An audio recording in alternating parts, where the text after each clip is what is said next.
봉독해 드립니다. 하나님의 말씀은 사도행전 2장 37절로 47절입니다. 사도행전 2장 37절로 47절입니다. 주의 말씀을 봉독해 드릴 때 살아계신 하나님의 음성을 우리 모두 들을 수 있기를 원합니다.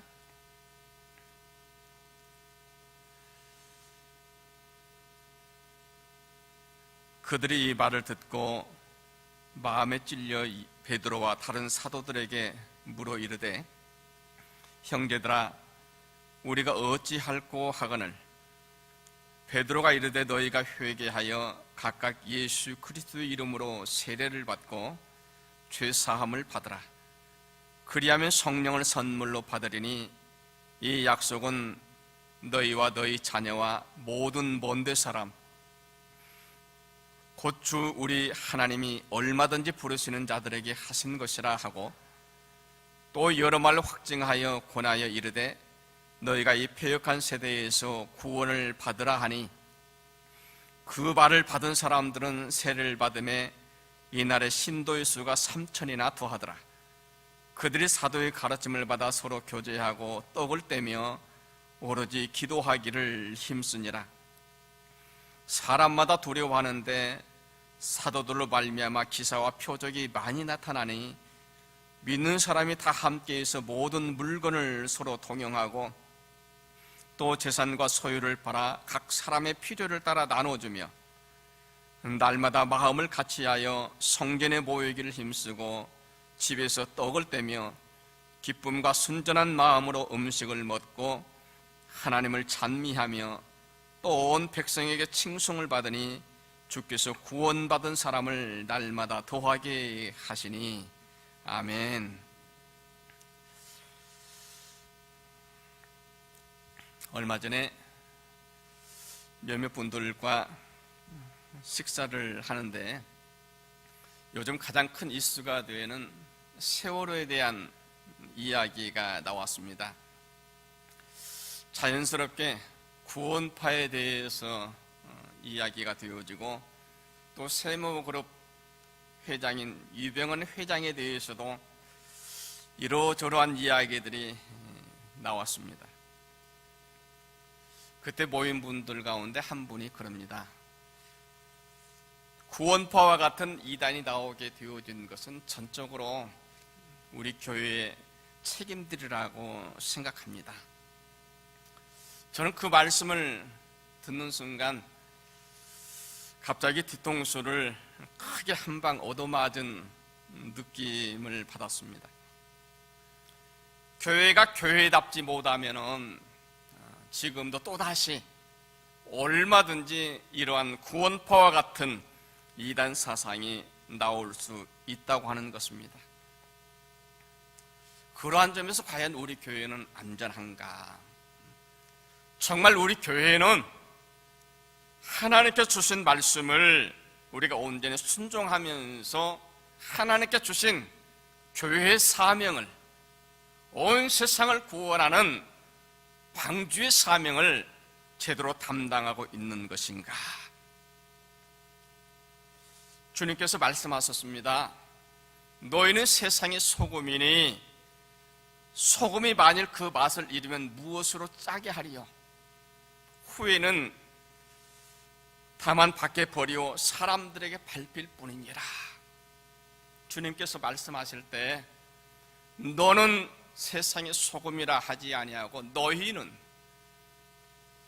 복수명사 너희는 이렇게 사용했습니다. 너희는 세상의 소금이라고 말씀하신 것은,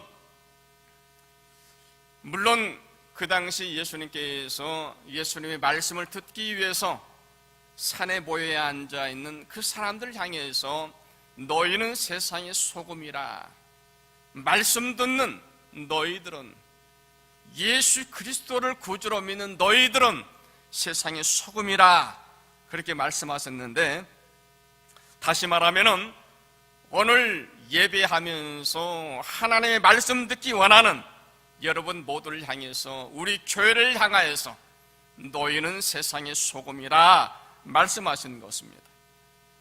그러면서 소금이 만일 그 맛을 잃으면 무엇으로 짜게 하리요? 한 것이에요. 여러분, 소금이라고 하는 것은 짜게 하는 기능이 있습니다. 짜게 한다고 하는 것은요, 이것은 나쁜 말도 같지만은 그러나 이것은 생명을 의미하기도 합니다. 살아있는 모든 생명체에는 필요한 염분이 있습니다. 그래서 식물이 되었든지 동물이 되었든지 바닷속에 살아가는 생물이 되었든지 적어도 살아 숨쉬는 모든 생명체라고 한다면 거기에 필요한 염분이 있습니다. 사람의 몸 안에도 약 0.9%의 염분이 있다고 합니다. 소금이라고 하는 것은 생명체가 살게 하는 영향을 의미합니다. 소금이 없이는 어떤 생명체도 살아갈 수 없다고 하는 것입니다. 바닷속에서 살아가는 수많은 생물들이 살아갈 때 그 바다가 살게 하는 염분의 농도는 약 한 3.5% 정도 된다고 합니다. 다시 말하면 그 거대한 바다가 숨쉬고 살아가기 위해서는 3.5%의 염분이 있어야 된다고 하는 겁니다. 바다를 살리는 그 3.5%의 힘, 이것이 바로 세상을 살리는 교회의 힘이라고 말씀하는 겁니다. 간혹 종말론자들은 세상이 너무 악해서 세상이 너무너무 악하기 때문에 결국 종말은 올 수밖에 없다라고 말하는 것을 보게 되어집니다.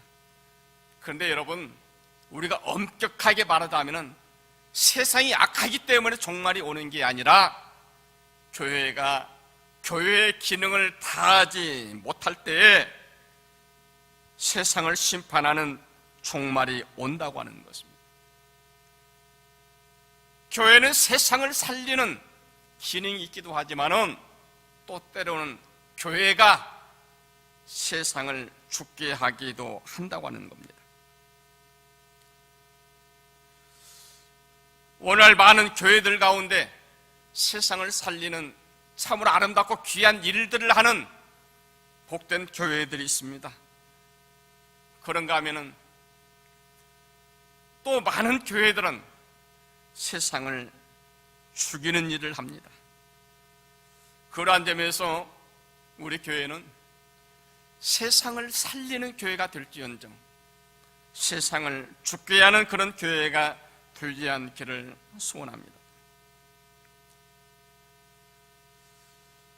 3.5%의 염분이 그 거대한 바다를 살리고 있는 것처럼 아무리 많은 교회들이 주신 사명을 감당하지 못하고 또 세상이 죽어가는 것을 판단하고 있다 할지라도 정말 우리 교회는 마지막 순간까지 하나님께 주신 생명의 기름, 구원의 기능, 모든 사람들을 살게 하는 그런 교회가 될 수 있기를 원합니다. 오늘 말씀은 우리 교회가 이 세상을 구원하는 교회의 생명력을 유지하게 하는 놀라운 비법을 소개하고 있습니다. 주님께서 십자가에 못 박혀 죽으셨을 때 제자들은 여기저기 모두 흩어졌습니다. 그런데 그 제자들이 다시 모였습니다. 주님 부활의 소식을 들었기 때문입니다. 주님 말씀하신 것처럼 갈릴리에 다시 모여서 부활하신 주님을 만났습니다. 며칠 전만 해도 그렇게 비겁하던 그 제자들이 이제는 달라졌습니다. 부활하신 주님을 만나고 나서는 아무것도 염려스러운 것도 두려운 것도 없어졌습니다. 주님 다시 사신 것처럼 주님 말씀하신 대로 우리 역시 다시 살 수 있다고 하는 부활의 소망이 있게 되어지니까 정말 어떤 것도 두려운 게 없습니다. 핍박도 어떤 박해도 아무것도 염려스럽지가 않습니다. 그래서 담대한 마음을 가지고 십자가에 못 박히신 주님을 전하는 것입니다. 다시 사신 주님을 전하는 것입니다. 그리고 우리를 영접하실, 다시 오실 주님을 전하는 것입니다.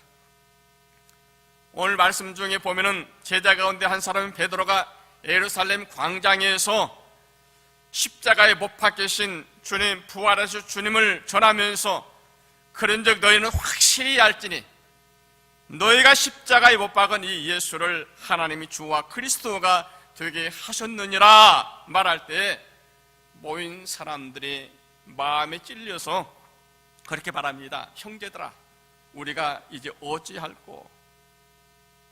말씀을 들을 때 마음에 변화가 일어나는 겁니다.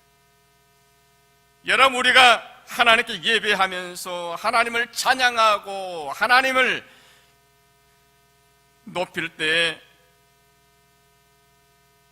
정말 말씀 가운데 형제들아, 우리가 어찌할꼬? 이제 우리가 어찌할꼬? 이런 마음의 변화가 실제로 일어날 수 있기를 원합니다. 하나님께 예배하면서도 전혀 마음의 변화가 나타나지 않다고 한다면 뭔가 지금 잘못되고 있습니다. 생명이 있어야 될 교회가 죽어가고 있다든지 아니면은 내 안에 있는 신앙이 지금 죽어가고 있든지 둘 중에 하나일 것입니다. 그래서 저는 우리 교회가 죽어가는 교회가 되지 않기를 원합니다. 그래서 어떻게 하든지 살아계신 하나님의 말씀이 우리 가운데 들려질 수 있도록 늘 하나님 말씀이 제 귀에 들려지기를 저는 원합니다. 저에게 주신 말씀을 여러분에게 그대로 전하기를 원합니다.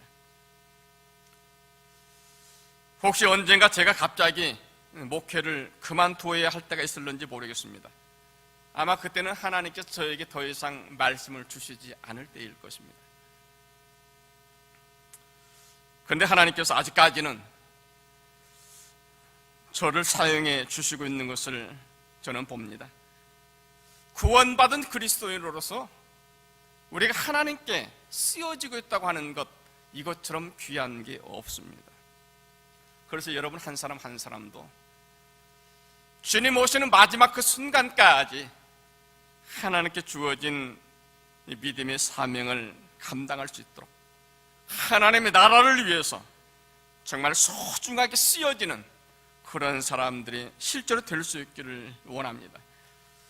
예배를 통해서 하나님의 말씀이 나에게 들려질 때 내 마음 속에서 형제들아, 이제 내가 어찌할꼬? 우리가 어찌할꼬? 이러한 마음의 변화가 실제로 여러분 삶 속에서 드러나기를 원합니다. 베드로가 말합니다. 너희가 회개하여 각각 예수 그리스도 이름으로 세례를 받고 죄 사함을 받으라. 그리하면 성령을 선물로 받으리니 이 약속은 너희와 너희 자녀와 모든 먼 데 사람 곧 우리 주 하나님이 얼마든지 부르시는 자들에게 한 것이니라. 말씀을 듣고서 회개하고 예수 그리스도 이름으로 세례를 받는 모든 사람들에게 죄사함을 받는 성령을 선물로 받으리라고 말씀합니다. 그래서 여러분, 우리가 실제로 내 마음에 변화가 일어나서 우리가 진실한 마음으로 주께 회개하고 예수 그리스도의 이름으로 성령을 선물로 받는 그러한 성령의 공동체이기를 원합니다. 주님께서 말씀하셨습니다. 분명히 약속해 주셨습니다. 말씀을 듣고서 회개하고 예수 그리스도의 이름으로 세례를 받는 사람들에게 죄사함을 얻게 하는 성령을 선물로 주시겠다고 말씀하십니다. 그리고 실제로 성령 안에서 살아가는 성령의 공동체가 되게 하시겠다고 말씀하십니다. 이것은 이미 오래전부터 하나님께서 말씀을 통해서 우리에게 약속하신 것입니다. 이사야 57장 19절에 보면은 입술의 열매를 창조하는 자 여호와가 말하노라. 먼 데 있는 자에게든지 가까운 데 있는 자에게든지 평강이 있을지어다. 평강이 있을지어다. 내가 너를 고치리라 말씀하셨습니다. 그런가 하면 요엘서 2장 28절에서는 내가 내 영을 만민에게 부어주겠다고 말씀하셨고, 29절에 보면은 그때 내가 내 남종과 내 여종에게 부어주리라 말씀하셨습니다. 또 32절에 보면은 누구든지 여호와의 이름을 부르는 자는 구원을 얻으리니 말씀하셨습니다. 주님께서 약속하신 성령을 선물로 부어주시겠다고 하는 이 믿음의 약속들이 이제 지금 이루어지게 하시겠다고 말씀하는 거예요. 누구든지 예수 그리스도를 구주로 믿고 진실로 회개하고 주의 이름으로 세례를 받는 모든 사람들에게 주시는 죄사함의 선물, 성령을 선물로 받고 이 땅에 살아가는 성령 공동체가 실제로 되게 해주시겠다고 주님 말씀하시는 겁니다. 오늘 말씀에 나와 있는 예루살렘 공동체가 바로 그러한 교회였습니다. 오늘 말씀 42절에 보면은 그들이 서로 가르침을 받아 서로 교제하고 떡을 떼며 오로지 기도하기를 힘쓰니라 말씀하십니다. 여러분, 여기에 보면 성령 안에서 살아가는 교회는 사도의 가르침을 받아서 서로 교제하고 떡을 떼며 기도하기를 힘쓰는 공동체였다고 말씀합니다. 많은 그리스도인들은 이러한 초대 예루살렘 교회의 모습을 가장 이상적인 교회의 모델이라고 말합니다. 그럼에도 불구하고 많은 교회들이 또 많은 그리스도인들이 이렇게 살아가지 않습니다. 말씀을 받은 대로 순종하지 않습니다. 서로 교제하는 일을 잘 하지 않습니다. 기도하는 일에도 열심하지 않습니다. 그런데 정말 구원받은 믿음의 공동체라고 한다면 이러한 일을 열심히 하는 교회라고 하는 겁니다. 성령 안에서 하나 된 교회는 실제로 오늘 말씀해 주심처럼 성령의 공동체에 이러한 일을 힘쓰는 교회인 겁니다. 말씀 듣기를 즐겨하는 것입니다. 서로 교제하고 나누는 것을 즐거워하는 것입니다. 기도하는 일을 힘쓰는 것입니다. 사랑하는 성도 여러분, 정말 우리 교회가 성령 안에 살아가는 교회 되기를 원하십니까? 그렇다면 실제 하나님께서 우리에게 주신 말씀을 따라서 그렇게 하면 되는 겁니다. 예배를 통해서 항상 주의 말씀들이 나에게 들려지게 하십시오. 여러분, 주의 말씀이 들려질 때 내 귀를 열고 성령께서 내 마음을 터치하시고 나를 변화시키고 나를 살리시게 하는 그런 말씀이 들려지게 하십시오. 하나님께서는 내가 어떻게 구원받은 사람으로 믿음으로 이 세상을 살아가야 하는지를 말씀해 주십니다. 그리고 말씀이 나에게 들려질 때 정말 진실한 마음 그대로 형제들아, 내가 어찌할꼬 이런 믿음의 응답이 있기를 원합니다. 마음에 찔림이 올 때마다 진실한 마음으로 회개를 하면서 주께 온전한 믿음의 결단을 하고 실제로 구원받은 사람으로, 성령의 사람으로 이 세상을 살아가는 그리스도인들이 되어지기를 소원합니다. 하나님께서는 먼 데 있는 사람, 가까운 데 있는 사람 누구든지 예수 그리스도를 구주로 영접하고 믿음으로 살고자 하는 모든 사람들에게 죄사함을 얻게 하는 성령을 선물로 주시겠다 말씀하세요. 하나님께 주시는 성령으로 말미암아 마음에 참된 평화가 있기를 원합니다. 하나님 주시는 온전한 평강이 여러분 모두에게 실제로 있기를 원합니다. 그래서 이제 성령 안에 한 가족된 우리 모두는 오늘 말씀 그대로 서로 한 마음으로 떡을 떼면서 교제하기를 원하기 원합니다. 가운데 우리는 정말 한 가족이었다고 하는 그런 믿음의 고백을 하게 될 겁니다. 우리나라 사람들은 이런 말을 많이 합니다. 밥 한번 먹자고. 우리 언제 밥 한번 먹자고. 그런데 실제로 정말 같이 밥을 먹자고 하는 그런 의미가 아니라 그냥 인사치레로 하는 거예요. 그냥 하는 말로 우리 언제 다시 만나서 밥 한번 먹자. 그런데 여러분, 우리 그리스도인 공동체에서는요, 이 떡을 나누는 교제는 단순히 음식을 먹고 흩어지는 그런 공동체가 아니라 삶을 나누는 것입니다. 실제로 그리스도인 한 가족된 삶을 나누는 거예요.